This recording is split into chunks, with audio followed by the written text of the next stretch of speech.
Well, let's cross now to Michael Bociurkiw, former spokesperson for the Special Monitoring Mission to Ukraine for the Organisation for Security and Cooperation in Europe. He witnessed the MH17 crash aftermath, and you were directly involved, weren't you, in investigation process. Just tell us, Michael, if you can, what were the main difficulties of that investigation at that time? Sure. Thanks for having me. Well, our role as the OSCE Special Monitoring Mission was to facilitate access for investigators.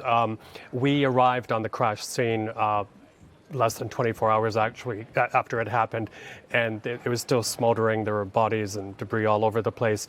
But, I have to say, in the lead up to us actually being deployed to the area, there was a meeting at the OSCE with the Russian ambassador.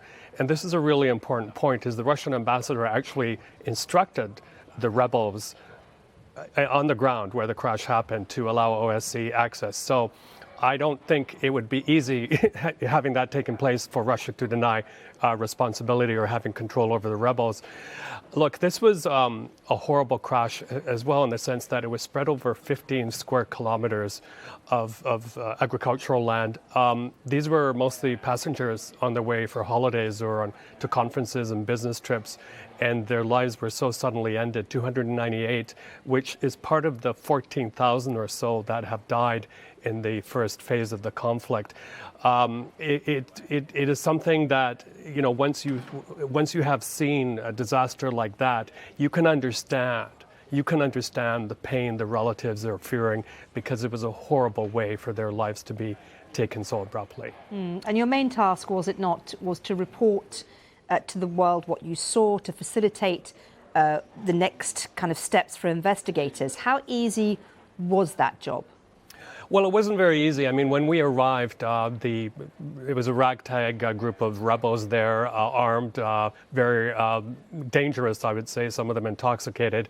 But then after a few days, the situation normalized, if we can even use that word, and we were given more access.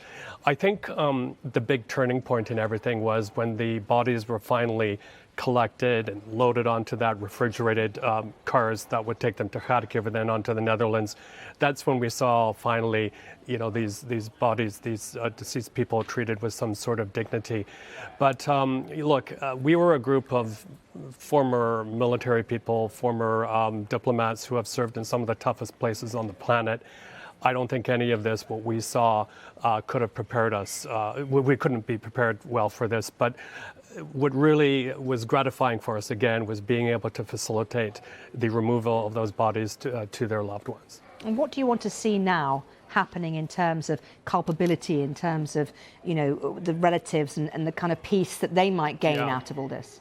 Well, there are a couple of things. I mean, more cooperation from the Russian side. They, for example, did not share primary radar data and many other facts. But I think, I've got to know many of the relatives over the years. I've been to their memorial services. And I think what justice means for them is actually seeing people locked up for good. These three suspects that were, well, they're not suspects in where they were charged, are believed to be in Russia. I don't think they'll ever see a day behind prison bars unless they become careless, travel internationally, and then are nabbed. But I think talking to the relatives, what they also want to see is the highest people in the chain of command who ordered this missile firing to also be held accountable. But we have to admit that the way Russia has been behaving in this current phase of the war, firing on humanitarian convoys, the way they've been firing onto civilian infrastructure, there are no morals there. There's no desire to subscribe to international rules of justice. So as much as we'd all like to see justice served with this group of bandits, it could take quite some time.